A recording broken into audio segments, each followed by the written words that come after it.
சோதராண்டவரே. Baby ஒரு வசனமும் எல்லாரும் ஒரு வசனமும் 23வது சங்கீதத்தை மாறி மாறி வாசிக்கலாம். கடைசி வசனத்தை எல்லாரும் சேர்ந்து வாசிக்கலாம். கர்த்தர் என் மேய்ப்பராய் இருக்கிறார், நான் தாழ்ச்சி அடையேன். அவர் என்னை புல்லுள்ள இடங்களில் மேய்த்து அவர் என் ஆத்மாவை தேற்றி தம்முடைய நாமத்தின் நிமித்தம் என்னை நீதியின் பாதைகளில் நடத்துகிறார்.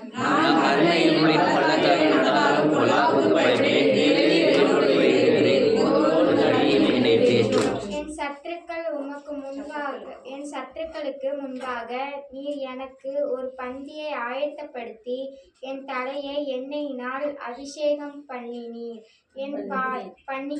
என் பாத்திரம் நிரம்பி வழிகிறது. என் ஜீவனுள்ள நாட்களெல்லாம் நன்மையும் பெருமையும் என்னை தொடரும். நான் கர்த்தருடைய வீட்டில் நீடித்த நாளாய் நிலைத்திருப்பேன். எல்லாரும் உட்காரலாம். அல்லேலூயா. நல்ல ஆகாரம் சாப்பிட்டா தான் திடகாத்திரமாக இருக்க முடியும். நீ பெண்கள் எல்லாம் அந்த குழந்தை பேரில் சிசரியன் அதிகமாக நடக்க காரணம் என்னென்னா, தாயும் பலன் இல்லை, பிள்ளையும் பலன் இல்லை. இந்த பொட்டை பிள்ளைகள்லாம் நல்லா விளையாட விடணும். இந்த வயசுலேயே நல்லா விளையாட விடணும். அப்போ கிளியந்தட்டு பாண்டி அது இதுன்னு நிறைய இருந்தது. இப்பவும் இருக்குது. இப்போ கிரிக்கெட்டு அது இந்த வாலிபால் அது இதுன்னு நிறைய இருக்குது. பெண் பிள்ளைகளுக்கே கபடிலாம் இருக்குது.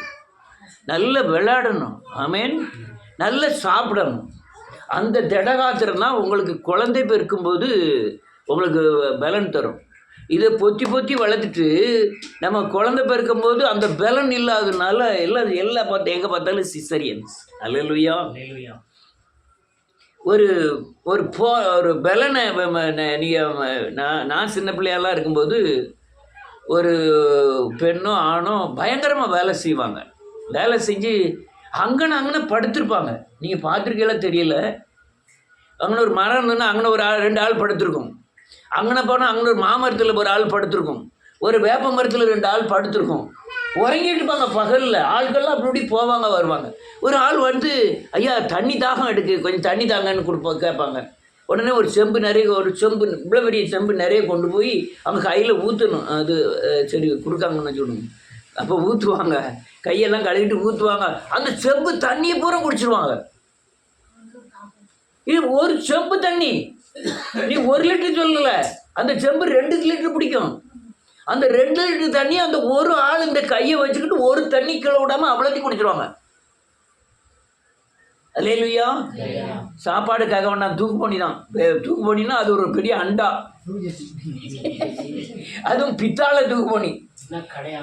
பித்தாளை தூக்கு போனியில் இவ்வளோ பெரிய தூக்கு போனி வச்சு அதில் கஞ்சி வர 3/4 சட்டி சோறை ஊற்றி அது மேலே நீ தண்ணியை ஊற்றி சைடில் ஒரு மோர் மிளகா அல்லது 2 ஈராங்கம் இல்லைன்னா கொஞ்சம் போல் உப்பு அதில் சைடில் கட்டி தொங்க விட்டுருக்கும். இதுதான் சாப்பாடு. திடகாத்திரமாக இருந்தார்கள். ஆனால் இப்போ உள்ள பிள்ளைகள் கொஞ்சம் தூரம் ஒரு ஆள் நடந்து போகிறாங்கன்னா, மாமா இந்த சாணி கூட தூக்கி விட்டுருமா ஒருத்தன். அங்கே கொஞ்சம் தூரம் போகிறதுக்குள்ள அண்ணன் இது இந்த இன்னும் வைக்கக்கட்டை தூக்கி விட்டுரு அப்படிமா. அங்கே போய் பார்த்தா ஒரு மாடு கீழே விழுந்து கிடக்கும், தூக்க முடியாமல் கிடக்கும். உடனே தூக்குமா. அங்கே போயிடணுன்னா ஒரு வண்டி இருக்கும், வண்டிக்கு மை போடணும். வண்டி மை போடுறதுக்கு சட்டத்தை பிடிச்சி தூக்குமா. அப்படி ஆனால் வெயிட்டு அங்கங்கே வெயிட் தூக்கிட்டே இருக்காங்க. விரவு கட்டு தூக்க, அதை தூக்க, இதை தூக்க.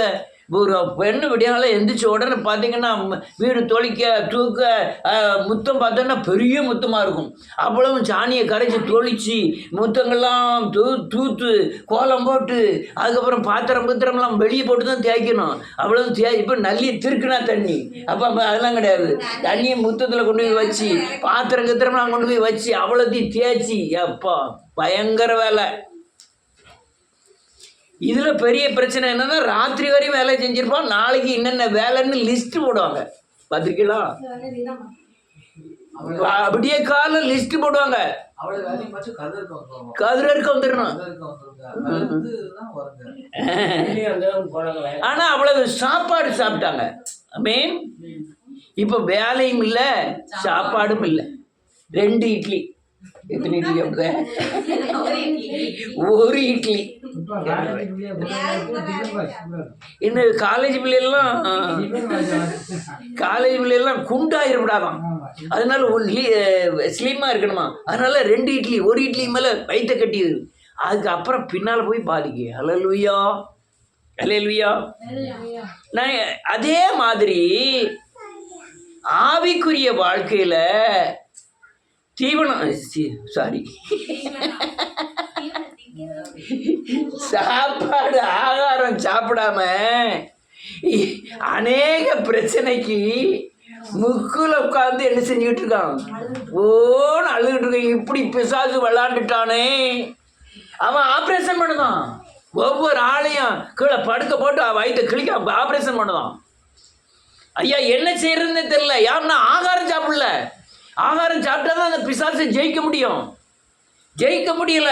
அதனால வாழ்க்கையில் உள்ள பிரச்சனைகளை பூரா தீர்க்கிறதுக்கு உண்டான வழிமுறைகள் இல்லை. அல்லேலூயா. ஆகாரம் சாப்பிட்டா தான் நீங்கள் சரீரத்துக்கு எவ்வளோ ஆகாரம் சாப்பிடுறீங்களோ அது அளவுக்கு பின்னால் உள்ள காலங்களில் பலன் இருக்கும். நீங்கள் ஆவிக்குரிய முறையில் நீங்கள் கொஞ்சம் கொஞ்சமாக தான் வேதவசனத்தை சாப்பிடவும், அல்லேலூயா, தேவனோடு ஐக்கியமாக இருக்கவும், அல்லேலூயா, ஜெபிக்கவும், பரிசுத்தமாக்கி கொள்ளவும், மனம் திரும்பி இயேசுவை போல மாறவும், ஜீவனை பெற்றுக்கொள்ளவும், அது நித்திய ஜீவனாய் மாறுவதற்கு முயற்சி செய்யவும், ஐம்புலன்களையும் அடக்கவும், அல்லேலூயா, இருதயத்தை பரிசுத்தமாக ஆக்கி கொள்ளவும், அது ரெகுலர் காரியங்கள் செஞ்சுக்கிட்டே இருக்கணும். ஏன் அந்த ஆகாரத்துக்கு விருப்பம் இல்லைன்னா ஆகாரத்தில் உள்ள டேஸ்ட் தெரியல. கழுதைக்கு தெரியுமா? அதே மாதிரி அல்லேலூயா, நான் இந்த கர்நாடகா போனேன். நேராயிட்டு கர்நாடகத்துக்கு போனேன். காலையில் எந்திரிச்ச உடனே மொத்தன்னு ஒன்று கொடுக்கான். அந்த மொத்த களிக்கு உப்பும் கிடையாது, ஒன்றும் கிடையாது. பெரிய அண்டால கிண்டி ஆளுக்கு ஒவ்வொரு உருட்டி தட்டில் வச்சு அந்த குழம்ப பார்த்தா மனுஷன் சாப்பிட மாட்டேன், குழம்ப ஊற்றி கொடுத்துருவான். அங்கே உள்ளவனை பார்க்க அடித்து விடுதான் அவன் பாட்டில் மொத்தைன்னுட்டு. நமக்கு எப்பா இது வேண்டாயா, நமக்கு 2 இட்லி அவிச்சு கொடுத்துருங்க, அது போதும் அப்படின்னு. காலை பையா வந்தார் நினைக்க மொத்த சாப்பிட்றதுக்கு. அல்லேலூயா. பயங்கர உரப்பு. கர்நாடகக்காரன மாதிரி இப்போ உரப்பு சாப்பிட முடியாது. அதே மாதிரி செம்பநல்லூர்காரர மாதிரி உரப்பு சாப்பிட முடியாது. ரைட்டு. அல்லேலூயா. இந்த அந்த அந்த டேஸ்ட்டு தெரிஞ்ச உடனே நம்ம சாப்பிடுதான். நமக்கு டேஸ்டே தெரியல. அல்லேலூயா. திருப்தியானவன் தேன்கொட்டையும் என்ன செய்வானா எட்டி மிதிப்பான். நமக்கு உலக காரியங்களில் திருப்தி ஆயிட்டு ஆவிக்குரிய காரியங்களாகிய வேதவசனம் வாசிக்கவோ, வேதவசனத்தின்படி நடக்கவோ, அந்த ஆவிக்குரிய பலன்னா என்னங்கிறது புரியல. நம்ம சரீரத்தில் ஒரு காய்ச்சல் வந்துன்னா உடம்புல உள்ள பலன் தாங்கும். பிசாசினால் வர போராட்டத்துக்கு நீங்கள் ஆவிக்குரிய பலன் இருந்தால் தான் அதை ஜெயிக்க முடியும். அல்லேலூயா. அதனால அநேகர் அல்லேலூயா தன்னுடைய நமக்கு பின்னால் வருகிற யுத்தத்தின் தாற்பயம் என்ன, அது கருத்து என்ன, அது எந்த வகையில் போராட்டம் வருகிறது, சாபத்தினால் வர்றதா, பாவத்தினால் வர்றதா, பிசாசினால் வர்றதா, யாரும் எனக்கு செய்வனை வச்சுட்டாங்களா அப்படிங்கிறது ஒருத்தரும் புரியல. எல்லாத்தையும் வாங்கி என்ன செஞ்சுக்கிட்டோம். இந்த தோளில் 4 பிசாசு, இந்த தோளில் 4 பிசாசு, நடக்க மாட்டாமல் போகிறது. எதனால வந்தது தெரியலையே. ஏன் தெரியல? ஆகாரமாகிய வேதவசனம் நம்மகிட்ட இல்ல. என்ன எதனால இந்த போராட்டம், எதனால இந்த மரணம், எதனால அல்லேலூயா நன்றியோடு கூட துதிக்கிற இந்த அவமானம், எதனால இந்த பிரச்சனை நோய் அப்படிங்கிறது நமக்கு தெரியல. தெரியறதுக்கும் நீங்கள் உட்கார்ந்து தேவ சமூகத்தில் இருந்து வேதவசனத்தின் அடிப்படையில் ஆராய்ந்து இதுக்கு தான் வந்தது, இதுல இப்படி தான் நம்ம போராட்டத்தில் ஜெயிக்கணுங்கிற தேவ பலனும் இல்லை. அந்த அம்மா நல்ல சொல்லிச்சு, இப்படியெல்லாம் பேசணும்னா யாருக்கு புரியும்?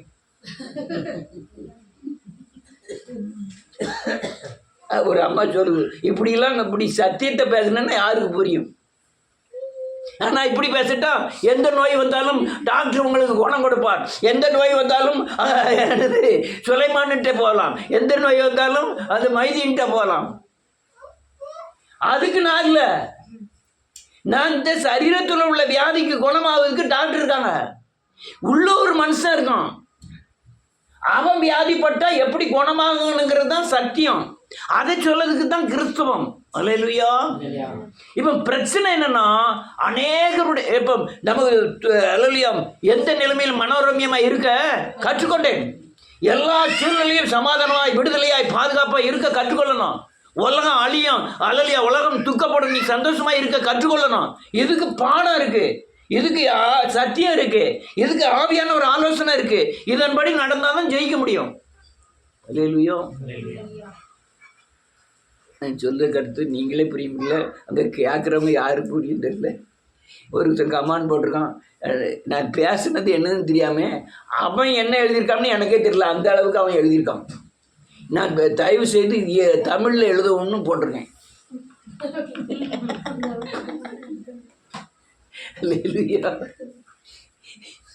இப்போ எனக்கு ரெண்டு கட்டான நிலைமை. நான் சத்தியத்தை விட்டு பேசவா, சத்தியம் மட்டும் பேசவா? சத்தியத்தை மட்டும் பேசினா யாருக்கும் புரிய மாட்டேங்குது. சத்தியத்தை விட்டு பேசினா நல்லா புரியும், ஆட்கள் நிறைய வருவாங்க. ஆனால் அது ஆத்மாவை என்ன செய்யாது? விடுதலையாக்காது. இது என்ன செய்யும்? ஆத்மாவை விடுதலையாக்கும். அல்லேலூயா. ரைட். இப்போ உள்ள மனுஷன் ஒல்லியா இருக்கான், வெளியே உள்ள மனுஷன் குண்டா இருக்கான். பிரச்சனை என்னன்னா, உள்ள மனுஷன் ஸ்ட்ராங்கா இருக்கணும், வெளியே உள்ள மனுஷன் எப்படி இருக்கணும்? ஸ்ட்ராங்கா இருக்கணும். ஏன் சத்தம்? உள்ள மனுஷன் ஒரு சின்ன குட்டி பிசாசு வந்தா கூட ஜெயிக்க முடியாத அளவில் கண் குருடனாய், சப்பானியாய், உட்கார்ந்தா எந்திக்கக்கூடிய பலன் அற்றவனாய் காணப்பட காரணம் என்னன்னா உபதேச குழப்பங்கள். என்னது? என்ன உபதேச குழப்பம்? உபதேசம் என்றால் என்ன? நீ ஆன்மீக ஆத்மா விடுதலை ஆக்கக்கூடிய வழிமுறைகளை போதிக்கிறது உபதேசம். என்னது?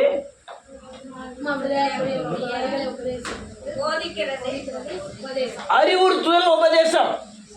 உங்க ஆத்மா விடுதலையாகி பரலோக ராஜ்யத்துக்கு ஆயத்தமாவதற்காக அறிவுறுத்துதல், வழி நடத்துறதுக்கு பேர் தான் இந்த உபதேசம். எல்லாரும் இப்போ மாத்திட்டாங்க. என்னன்னா, இயேசுநாதர் பாவிகளை ரசிக்க கிறிஸ்துவ உலகத்தில் வந்தார், இது சத்தியம். இங்க உன்னை பணக்காரராக ஆக்குவதற்காக இயேசுநாதர் வந்தாங்கிறது இப்போ உள்ள சத்தியங்கள். வேதவசனம் என்ன தெரியுமா? நீ பண்ணையார் இல்லாதனாலும் பண்ணையார் செய்ய முடியாத அநேக காரியங்களை நீ செய்வாய் விசுவாசத்தில். ராஜ்யங்களை ஜெயித்தார்களாம் விசுவாசத்தினால, ராஜ்யங்கள் மருத்துவர்களை எழுப்பினார்களாம் விசுவாசத்தில். அதை செய்யாத இதை செய்யுங்கிறத பிரசங்கிக்க யாருக்கும் பலன் இல்லை. காரணம், அல்லேலூயா, போதிக்கல. போதனை என்ன தெரியுமா? நல்ல பால், இதே காலம் எழுந்திரிச்சோன்னு பால். ஞானப்பாலின் மேல் என்ன செய்யாரி? வாஞ்சியா இரு. பால் யாருக்கு கொடுக்கணும்? பிறந்த குழந்தைக்கு. காலை போயா கூடிய காலம் ஒரு 1/2 லிட்டர் பால், மத்தியானம் ஒரு 1/2 லிட்டர் பால், சாயங்காலம் 1/2 லிட்டர் பால் தானே கொடுத்தா அவர் என்ன செய்வார்? ஒரு வாரத்தில்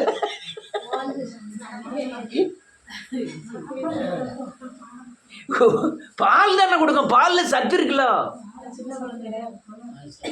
அது சின்ன பிள்ளைகளுக்கு. பெரிய ஆளு எந்த உபதேசம் தான். ஐயா கவலைப்படாதே, கண்ணீரை சிந்தாதே, அல்லேலூயா, கர்த்தர் உன்னை காத்து கொள்வார். அது ஆன்மீக உபதேசமே கிடையாது. இது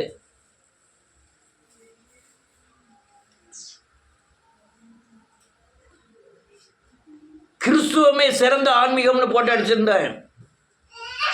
ஒரு சிலருக்கு அதுனா என்ன அர்த்தம்னே தெரியல. ஏய் என்ன? அல்லேலூயா. அடுத்தால கொஞ்சம் பெருசான உடனே அல்லேலூயா கொஞ்சம் பலமான ஆகாரம், உயர்ந்த உபதேசங்கள். உயர்ந்த உபதேசங்கள் என்ன? உயர்ந்த உபதேசங்கள். அல்லேலூயா, ஆபிரகாம் அங்க போனான், கழுத மேய்ச்சான், இவன் மாடு மேய்ச்சான், இவன் ஆடு மேய்ச்சான். நல்ல மேய்ச்சார்கள். சோதரம் சோதரம் சோதரம். அங்க அங்க அக்னியா இருக்கணும், இங்க அக்னியா இருக்கணும், இங்க அக்னியா இருக்கணும். உயர்ந்த உபதேசம் நல்லா இருக்கு. சோதரம் சோதரம். ஏன் அவன் அக்னியா இருக்கணும்? எதுக்கு எழுதியிருக்கு? நீங்க அக்னியா இருக்கிறதுக்கு தான் அங்க அக்னியா இருக்கணும். இல்லை, திஷ்டாந்தரமா எழுதப்பட்டிருக்கிறது. எதுக்காக எழுதப்பட்டிருக்கு? திஷ்டாந்தரம் என்னது? உறுதிப்படுத்து. என்ன எளியா இறக்கணும் உண்மை. நீயே என்ன செய்யணும்? இறக்கிறதுக்கு தான் அங்க திஷ்டாந்தரமா எழுதப்பட்டிருக்கு. இது உயர்ந்த உபதேசம். அக்னியா இருக்கணும். மரித்தோரை எழுப்பினார். இயேசுநாதர் மரித்தோரை எழுப்பினார். 4 நாள் ஆயிட்டு போய் நின்று ஆண்டவர் சொல்கிறாரு, 4 நாள் பெணம் எப்படி நாரும்? பயங்கரமாக நார். இவர் முன்ன நின்று ஒரு வார்த்தை சொல்றாரு, அந்த கல்லை என்ன செஞ்சிருங்க. இவர் தான் சொல்லியிருக்கலாமே, கடல் மேல் நடந்தவர், வார்த்தையினாலே சகலத்தையும் உண்டாக்கினவர், இந்த கல்லை புரண்டு அப்புறம் போடணும்னு சொல்லியிருக்கலாமா? சொல்ல முடியாதா? ஆனா அவர் என்ன சொல்லாரு, இவங்கிட்ட சொல்லாரு, நீங்க இந்த கல்லை புரட்டி போடுங்கள். ஆனா மரித்த லாசரு வெளியே வரும்போது தூதனை விட்டு கல்லை புரட்டி போட்டாரு. ஆனா இங்க சொல்லாரு, மனுஷனை நீ செய்ய வேண்டிய காரியங்கள் இருக்கு.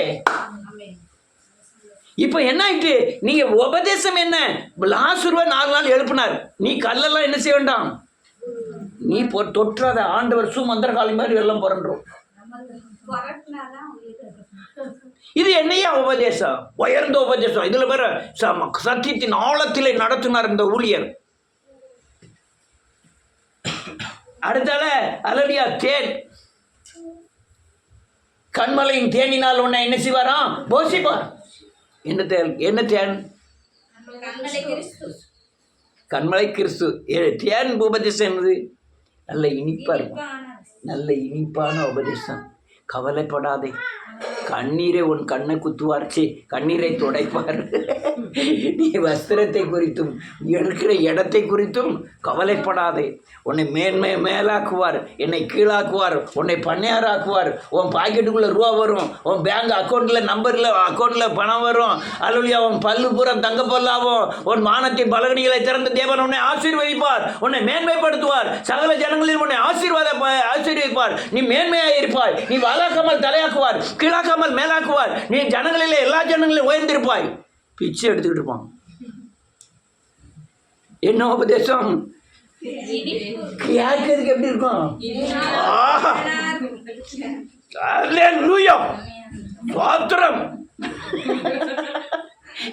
கடைசியில பக்கத்து வீட்டுக்காரன் பிறகு கடை வைக்கிட்டு இருப்பான். அல்லேலூயா. என்னையா உபதேசம்? அடுத்தால பழங்கள் உபதேசம். திராட்சை திறந்தது. ஒரு கொலையை 2 பேர் சேர்ந்து அந்த திராட்சை பழத்தை தூக்கிட்டு வந்தாங்களாம் கானான் தேசத்துலேருந்து. ஒரே ஒரு கொலையை அதுக்குள்ளே கம்பை கொடுத்து 2 பேர் தூக்கிட்டு வந்தாங்கன்ட்டு என்னாகமம் 13ஆவது அதிகாரத்தில் எழுதிருக்கு, 13 12 எழுதிருக்கு. கனியின் உபதேசம். ஆண்டவர் உன்னை திராட்சை ரசத்தினால், திராட்சை கனிகளால் நிரப்புவார், அத்திப்பழத்தினால் நிரப்புவார். இது திருப்திப்படுத்துகிற உபதேசம். அல்லேலூயா. கவலைப்படாது. இப்படி உன் பையன் அப்படி ஆயிட்டானா கர்த்தர் உன்னை ஆசீர்வதிப்பார். அல்லேலூயா. உன் பையனை பெரிய ஊழியக்காரனை ஆக்க போகிறார். நான் சும்மா ஒன்றும் ஸ்டீபன்லாம் ஊழியக்காரனாலும் சொல்லலை, ஜெபம் பண்ணியிருக்கேன். அவர் குறித்து ஒரு தரிசனம் காண்கிறேன், தரிசனத்தை வச்சு விசுவாசிக்கிறேன், அறிக்கை செய்கிறேன். ஆனால் ஒரு குடிகாரனை கர்த்தர் அல்லேலூயா உன்னை, நீ கவலைப்படாதே, நீ உன்னை ஊழியக்காரன், அது எப்படி ஆக்குவாரு? இது ஒரு மனசை என்ன செய்யறது, திருப்திப்படுத்துகிற உபதேசம். நானும் போயிருக்கேன். எங்கள் சவலைப்பாடி கைகால் அவுட் ஆகிட்டு படுத்திருக்காரு. அவர் அந்த பாஸ்டர் வந்திருக்காரு. நாளை அடுத்த வாரம் எந்திரிச்சு நடக்க போறாரு இயேசுவி நாமத்தினாலே ஹாய் போயிட்டார். அவர் அடுத்த வாரம் நடக்கல, 1 வருஷமா படுக்கையில் இருந்து இறந்து போயிட்டார். அதையா அந்த வார்த்தை சொல்லுவாங்க. அல்லேலூயா. நானும் சொல்கிறது இந்த வியாதி குணமாகும்னு. அவங்களுக்கு இருக்க விசுவாசம், அர்ப்பணிப்பு, அவங்க வசனத்தின்படி நடத்தல், அவன் தேவனுக்காக ஓடுகிற காரியங்கள், இதை வச்சு அவங்கள விசுவாசித்து தேவன் நடத்துவார்னு சொல்வேன். அல்லேலூயா. இதே ஸ்டீபனுக்கு சொல்லியிருக்க மாட்டேன். இவன் செவி எடுக்கிற பிரயாசம், ஓட்டம், தேவன் மேலே வைக்கிற விசுவாசம், இதை வச்சு தான் நான் சொல்கிறேன். நீங்கள் பிரயாசமே பட மாட்டீங்க, கர்த்தர் ஆசீர்வதிப்பார்னா அது என்னையா உபதேசம்? அல்லேலூயா.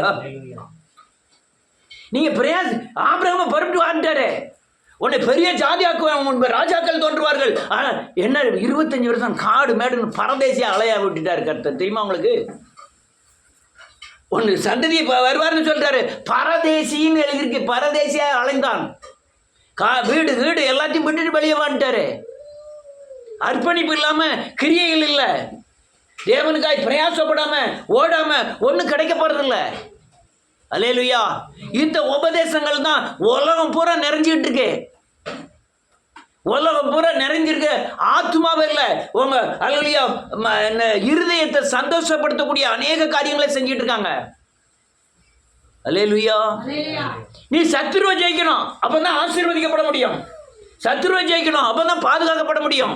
சத்துருவை ஜெயிக்கணும், எந்த பயலும் உங்களுக்கு இல்லையா செய்வன வைக்க முடியாது. சத்துருவை ஜெயிக்கணும், அப்பதான் வீட்டில் சமாதானம். சத்துருவை ஜெயிக்கிறதுக்கு தான் சரியான உபதேசம் சிலுவை உபதேசம். ஆமென். நீ எல்லாரும் அநேகர் இப்ப சமாதானமா இருக்க காரணம் தெரியுமா? பெரும்பகுதி நீ சாபத்தை ஜெயிச்சிருக்கீங்க. சாப பிடியில் முட்டாள்கள் பிரசங்கிங்க பேசுகிறான். ஆண்டவர் அல்லையா சிலுவையில் தொங்கும் போதே அல்லையா சாபத்தெல்லாம் நீக்கிட்டாருன்னு இல்ல. சாபம் கடைசி வரை உன்னை பின்தொடரும். நீ இடம் கொடுத்தா என்னைக்குனாலும் மாட்டிக்கிடுவ. ஆனால் நீ சாபத்தை ஜெயிச்சுக்கிட்டே வந்தீங்கன்னா நீங்க பாதுகாப்பையும் ஆசீர்வாதத்தையும் சுதந்திரத்தையும் பெற்றுக்கொண்டே வருவீர்கள். ஆனா சாபத்தை ஜெயிக்காத வரை நீங்க விடுதலையான வாழ்க்கை வாழ முடியாது. அல்லேலூயா. ஒரு வசனத்தை வாசிப்போம். 5வது வசனம்.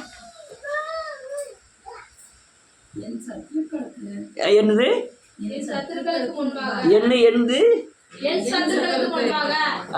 அதை புரிஞ்சுக்கொண்டு 2வது இடம் 3வது இடக்காக அவங்க சத்துருக்களுக்கு இல்ல, உலகத்துல இருக்கிற எல்லா சத்துருக்களுக்கா இல்ல, உங்க சத்துருக்களுக்கு முன்பாக ஒரு பந்தியை ஆயத்தப்படுத்த சத்துரு என்ன செஞ்சிட்டு இருக்கான்? மேல உள்ள வசனத்தை வாசிப்போம். நான் மரண இருளின் பள்ளத்தாக்கிலே நடந்தாலும் பொல்லாப்புக்கு பயப்படேன். மரண இருளின் பள்ளத்தாக்கிலே நடக்க செய்து பொல்லாப்பு செஞ்சுட்டு இருக்கான். கண்ணை கட்டி காட்டுல விட்டுக்கிட்டு உங்களை பொல்லாத ஆப்பு வச்சுக்கிட்டே இருக்கான். என்ன நடக்குன்னே தெரியல அநேகர் குடும்பத்துல தான். அல்லேலூயா. நமக்கு ஒரு பாடமாவது கற்று தந்தார். என்ன? மரண இருளின் பள்ளத்தாக்கில் நம்ம நடந்தா மனம் திரும்பணும், நம்மளை பரிசுத்தமாகணும், ஆவியானவர் நமக்குள்ள இருந்து கிரியை செய்ய ஆரம்பிப்பார். இதை நமக்கு கற்றுக் கொடுத்துருக்கிறார். இதுதான் பந்தி. இதுதான் சத்துருக்கு முன்பாக என்னது? பந்தி. பொல்லாப்பு வைக்கிறான், அது ஜோம் பண்ணுவாங்க. பொல்லாப்பு வைக்கிறான், நான் ஒண்ணுமே நடக்காது. நீங்க பரிசுத்தமாகாம உங்களுக்குள்ள ஆவியானவர் வந்து உங்களை நடத்தவோ பாதுகாக்கவோ முடியாது. ரட்சிக்க கூடாதபடி அவருடைய கரம் கேட்க கூடாதபடி நமக்கு அவருக்கும் நடுவா என்ன இருக்கு? அக்கிரமம். அதை தடைச்சுவரை தவிர்க்கிறதுக்கு மனம் திரும்புதல் அவசியம். மரண இருள நடத்தான். ஐயா என்ன நடக்க போகுதுன்னே தெரியல. மரண இருள் என்ன அர்த்தம்? குருளை போறான், அவனுக்கு என்ன தெரியும்? பயங்கரமான இருள், மரண இருள். அந்த இருள் உங்களுக்கு பொல்லாப்பு செய்கிறான். அப்ப நீங்க அல்லையா பந்தியில இருந்துன்னா பயப்பட மாட்டீங்க. அடுத்தால என்ன இருக்கு? இருக்கிறீர். 5வது வசனம். ஆமென். ஒரு பந்தியை ஆயத்தப்படுத்துகிறார். இல்ல மேல நான் இதுக்கு முன்னால சொன்னது புறம் பால், தேனு, அல்லலியா உயர்ந்த ஆகாரங்கள், பழங்கள், அல்லலியா கோதுமை, இது எல்லாமே ஆகாரம் தான். ஆமென். அது என்ன ஆகாரம்னா நம்ம அல்லலியா நம்ம கிளுகிழுப்பு உண்டாக்கக்கூடிய ஆகாரங்கள். ஆமென். இந்த ஆகாரம் என்னது? ஆத்மாவுக்கு சத்துவத்தை கொடுத்து ஆத்மாவுக்கு பலன் தந்து அவரை அல்லலியா பிசாசை ஜெயிக்கக்கூடிய ஆகாரம். கர்த்தருடைய பந்தியில் என்ன இருக்கு? 2 காரியம். என் சரீரத்தை மாம்சத்தை புசித்து என் ரத்தத்தை பானம் பண்ணுகிறவனுக்கு நித்திய ஜீவன் உண்டு. அவர் மாம்சம்னா என்னது? அவருடைய சரீரம். ரத்தம்னா என்னது? பலி. இன்னொரு இடத்துல அல்லேலூயா மாமிசம் என்பது அல்லேலூயா இயேசு. இயேசு என்பது வசனம். வசனத்தின்படி இந்த வசனத்தை வாசிச்சு அல்லேலூயா சிலுவையில் பலியான இயேசு கிறிஸ்துவை நீங்க திரும்பி பார்க்கணும். சத்துரு எல்லாத்தையும் மோதினான். எல்லாரும் மனம் திரும்பினீங்க, எனக்கு தெரியும். எல்லாரும் அவங்க மனம் திரும்பினது எனக்கு தெரியும். கதறி அழுது மனம் திரும்பினதுனாலதான் ஏகப்பட்ட சாப பிடியிலிருந்து விடுதலை ஆகி இப்போ ஒரு சமாதானமா இருக்கீங்க. ஒண்ணும் இல்லை, சமாதானமா இருக்கீங்க. ஆமென். ஒண்ணும் இல்லை. ஆனா இந்த ஒண்ணும் இல்லாம இருந்துகிட்டு அங்க சமாதானமா இருக்க பார்ப்போம் உலகத்துல. எப்போ உழைப்பு பயங்கர உழைப்பு. நான் உழைப்பை பார்த்து பயங்கர சாபமாய் நினைக்கிறேன். அவன் கோடீஸ்வரனா இருந்தாலும் சரிதான். பயங்கரமான சாபம் என்ன தெரியுமா? உழைப்பு. யாரோட வெளியே தூக்கிட்டு போங்க.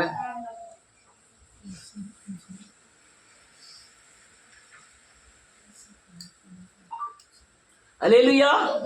பயங்கரமான சாபம் என்ன தெரியுமா? இந்த பூமியிலே சமாதானம் இல்லாம வாழ்றது. பயங்கரமான சாபம் என்ன தெரியுமா? எப்போ பார்த்தாலும் தன்னை ஏக்கத்தில் இருக்குது. ஐயோ பணம் சேர்க்கலையா, வீடு கட்டலையா, ஐயோ இட்லி விற்கலையா, சாரி வேலைக்கு போகலையா, சேலை இல்லையா, நகை இல்லையா, இதெல்லாம் பயங்கரமான சாபகத்தின் தன்மை. போதும் என்ற மனதோடு கூடிய தேவபக்தியே மிகுந்தவர். நாளை குறித்து நீ என்ன செய்யாத, கவலைப்படாத. நாளை குறித்து எது கவலை? நாளை கவலைப்படும். நாளை நடக்க போறது இன்னதென்று நீ அறிவாயோ? அது கர்த்தர் காலங்கள் யார் கையில் இருக்கு? கர்த்தருடைய காலம் இது. இதெல்லாம் குறித்து கவலைப்படுறது பூராமே சாபம். ஆமென். நான் செத்து போவேன்னு நினைக்கல, அதே மாதிரி கொடிய சாபம் ஒண்ணுமே கிடையாது. என்னை பிசாசு தாக்கிரும் நினைக்கல, நான் சாபத்தில் இருந்து விடுதலை ஆகாத பெரிய அடையாளமே அதுதான். என்னை பிசாசு தாக்கிரும்னு பயப்படுறது. தாக்குமா? யானா என் மேல யார் இருக்கா? தேவன் இருக்கா. என் மேல இயேசு கிறிஸ்துவின் ரத்தம் தெளிக்கப்பட்டிருக்கு. நான் அவருடைய மாம்சத்தை புசித்திருக்கிறேன். அவர் ரத்தத்தை பானம் பண்ணி இருக்கிறேன். அவர் பலியை நான் விசுவாசிக்கிறேன். என் சாபத்தை அறிக்கை செய்திருக்கிறேன். நான் எனக்குள்ள ஆவியானவர் இருக்காரு. பெரும்பகுதி நான் இயேசுவை போல மாறி இருக்கிறேன். அல்லேலூயா. நீங்க இந்த பந்தியில கலந்துக்கிடாத வர கிறிஸ்துவ ஜீவியத்துல எதுவுமே பெற்றுக்கொள்ள முடியாது. மரண இருள் எப்பமா ஒரு நாள் வந்தது, நீங்க பந்தியில கலந்துக்கிட்டீங்க, ஜெயிச்சிட்டீங்க, அடுத்தால அந்த மரண இருள் உங்களை நோக்கி வராது. ஏன்னா அவருடைய கோலும் தடியும் உங்களை தேற்றும். வேத வசனம் உங்களை தேற்றிக்கிட்டே இருக்கும். அல்லேலூயா. நீங்க பந்தி அல்லையா மரண இருளின் பள்ளத்தாக்கில் போகும்போது அந்த பந்தியாகிய இயேசுவின் பலியை விசுவாசிக்காம, அவர் எனக்காய் மரித்தாருங்கிறத விசுவாசிக்காம, பாவத்தை அறிக்கை செய்யாம, சாபத்திலிருந்து விடுதலை ஆகாம இருந்தீங்கன்னா உங்களுக்கு பாதுகாப்பே கிடையாது. இந்த உலகத்துல ஒரே பாதுகாப்பு இயேசுவின் பலி ஒன்றுதான். அல்லேலூயா. இயேசு எனக்கு பலியானார். அநேக கிறிஸ்துவர்களை நம்பல, விசுவாசிக்கல, அறிக்கை செய்யல. இது ஒண்ணுதான் அல்லேலூயா கிறிஸ்துவனுக்கு உள்ளான பாதுகாப்பே தான். சத்துருக்கு முன்பாக பந்தியை ஆயத்தப்படுத்தி என் தலையை நேரம் எண்ணெயினால் அபிஷேகம் பண்ணிக்கிட்டே இருக்காரு. அல்லேலூயா. நான் இப்போ பேசிக்கிட்டு இருக்கேன், எனக்கு எண்ணெயினால் அபிஷேகம் பண்ணிக்கிட்டே இருக்காரு. அல்லேலூயா. நீங்க அல்லேலூயா அறிக்கை செய்ய மட்டுமில்ல, வேத வசனத்தை பேசும் பொழுதும், இயேசுவை குறித்து பேசும்போதும், சிலுவையை குறித்து பேசும்போதும், மனம் திரும்பி பாவ மன்னிப்பின் நிச்சயத்தை பெறும்போதும் அபிஷேகத்தினாலே பகிரங்கமாய் நிரப்பப்படுவீர்கள். நீங்க பிரசங்கித்து பாருங்கள், இயேசுவை பயங்கரமாய் அபிஷேகத்தில் நிரப்பப்படுவீர்கள். இயேசுவை ஒரு ஆள்கிட்ட சொல்றீங்கன்னு உங்க வாயிலிருந்து ஆவியானவர் பேசுறதை நீங்க உணர முடியும். எத்தனை பேர் உணர்ந்திருக்காங்கன்னு தெரியல. தனியா தேவ சமூகத்தில் போய் உட்கார்ந்து தேவன் செய்த அநேக நன்மைகளை நீங்க அல்லேலூயா நன்றி சொல்லியோ அல்லது துதித்தோ அல்லது சோத்திரம் பண்ணியோ நீங்க ஜெபம் பண்ணீங்கன்னா உங்களை அபிஷேகத்தில் அப்படியே நிரப்பி தள்ளிடுவார் ஆண்டவர். இதை தான் செய்ய விடாம பிசாசு பயங்கரமா இப்ப இருக்கிற தடவை அதான். நீங்க செஞ்சீங்கன்னா தப்பிச்சிருவீங்க, உங்க அபிஷேகம் பெறுவீங்க. செய்யலைன்னா அபிஷேகம் பெற மாட்டீங்க. நேரமே இல்லை. அநேகருடைய நிலைமை தான், நேரமே இல்லை. அது உங்கள் பலன், அவ்வளோதான். அதுக்கப்புறம் நம்ம ஒன்றுமே செய்ய முடியாது. அந்த காரியங்கள் மனம் திரும்புதலோ, விடுதலை ஆனதுக்கு நன்றி சொல்லுவதோ, சோத்திரம் பண்ணுவதோ, துதிப்பதோ, இயேசுவை பற்றி சொல்லுவதோ, சத்தமாக வேதவசனங்களை சொல்லுவதோ, இதெல்லாம் இருந்ததுன்னா உங்களுக்கு அபிஷேகம் அப்படியே நிரப்பிடும். அல்லேலூயா. இது என்ன செய்யுமா? சத்துருவை மடங்கடிக்கும். அல்லேலூயா. நீ இதெல்லாம் ஆகாரம். இது நான் இப்ப சொல்லிக்கிட்டு இருக்கிறதெல்லாம் அல்லேலூயா சத்துருக்கு முன்பாக வைக்கக்கூடிய பந்தி. சிலுவையினாலே நான் மீட்கப்பட்டிருக்கிறேன். சொல்லி பாருங்க, பிசாசுக்கு எவ்வளவு பிரச்சனை வரும் தெரியுமா? நான் ஒரே ஒரு கேள்வி கேட்டு முடிக்கிறேன். ஏசா பிசாசு செலுவையில் நினச்சிக்கிட்டாரு. இப்போ எங்கே இருக்கான் பிசாசு? பிசாசோட ஏன் சண்டை போடுங்க? அவரு பிசாசின் தலையை சிலுவையில் நச்சுக்கிட்டார். நமக்குள்ள இருக்கா? பிசாசு நச்சுக்கிட்டாருன்னா உனக்குள்ள எப்படி வந்தது?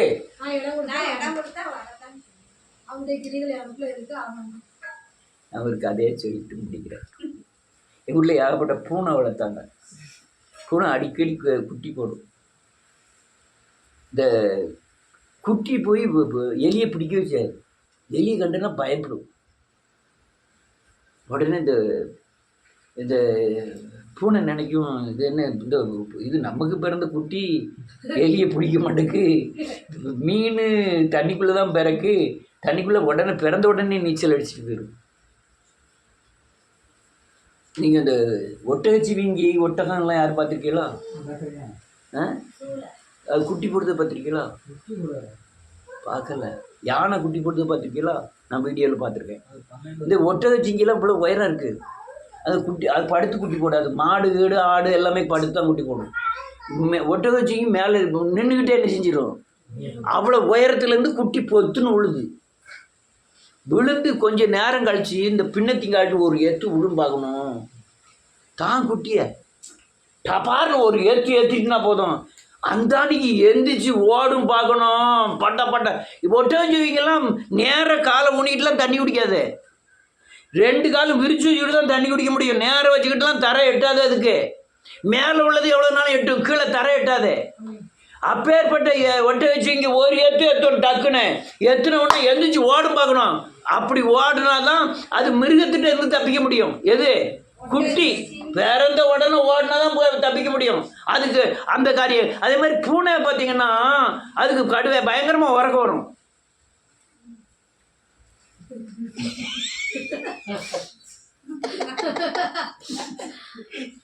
எல்லாரும் நினைக்காங்க பூனையும் உறக்கிறதுக்கு என்ன சம்பந்தம்? டக்கு டக்குன்னு அப்படி சிக்குன்னு கண்ணை பார்த்து ரைட்டு. இந்த குட்டி பூனைக்குட்டிக்கு என்ன செய்யும் தெரியுமா? சரியான ஒரு எலியை பிடிச்சிட்டு வரும். எலியை 2 காலையும் நோச்சு உயிர் கிடக்கும் எலிக்கு. பார்த்துருக்கியா நீ? பூனைக்குட்டி வாழ அப்போ தெரியும். உடனே டக்குன்னு என்ன செய்யும், அந்த பூனை குட்டிக்கிட்ட கொண்டு போட்டுரும். 3 குட்டி 4 குட்டி கிடக்கும். இந்த பூனை சைடில் உட்காந்துட்டு அது பாட்டில் பாலை சொல்லிக்கிட்டு அப்படியே நாக்க நீட்டிக்கிட்டு அது பாட்டில் படுத்து கிடக்கும்.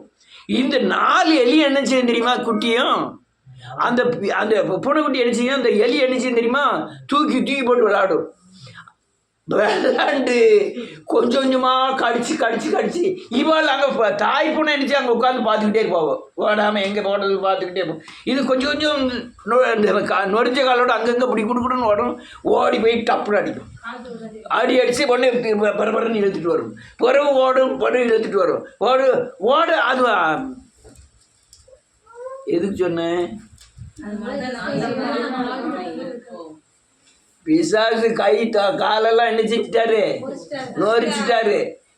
அது யார் முன்னால போட்டிருக்காரு? நம்ம முன்னால போட்டிருக்காரு.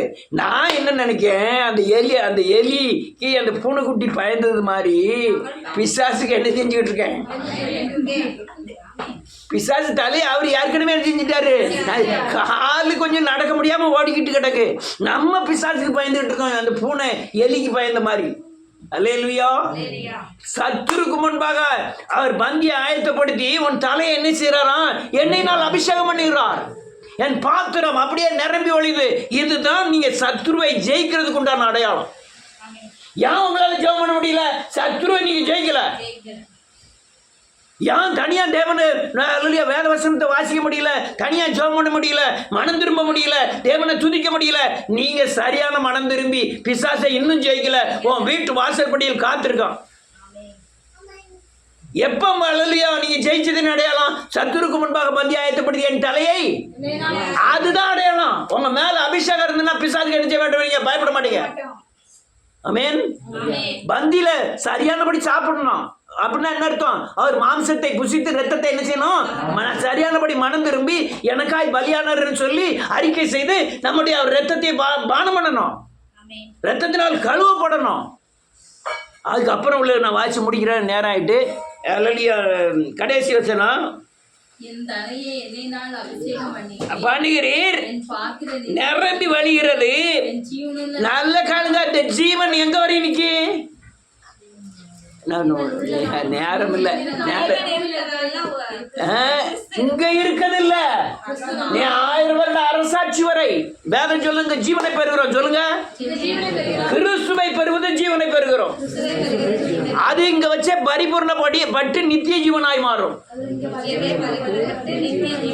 இயேசுவை போல் பூரணமாக மறுரூபமாவதே நித்திய ஜீவன். இவர்களே 1000 வருட அரசாட்சியில் பங்கு பெறுவார்கள். அப்ப என்ன அர்த்தம்? இங்கு நான் ஜீவனை பெற்று பரலோக ராஜ்யத்தில் 1000 வருஷம் அவரோட இதோட இருக்கும் வரை என்ன நடக்கும்? ஜீவனுள்ள நாட்கள் எல்லாம் நன்மையும் கிருபையும் என்னை தொடர்ந்துகிட்டே இருக்கும். அல்லேலூயா. அப்ப அடிப்படை என்னது? ஆத்துமாவுக்கு அல்லேலூயா மாமிசத்தை புசித்து ரத்தத்தை என்ன செய்யணும்? பானம் பண்ணணும். என்னைக்கெல்லாம் பண்ணணும்? நெதம் சாகணும், நெதம் உயிர்க்கப்படணும், நெதம் மனம் திரும்பணும், நெதம் பாவமன்னிப்பு நிச்சயத்தை பெறணும். அப்படி இருந்தா நீங்க எலிய பூனைக்குட்டியா இருந்தாலும் எலிய கொள்வீங்க, இல்லைன்னா எலி. அதுதான் எச்சரிக்கை. அதனால இந்த காரியங்களை தெளிவாய் புரிந்து கொள்ளுங்கள்.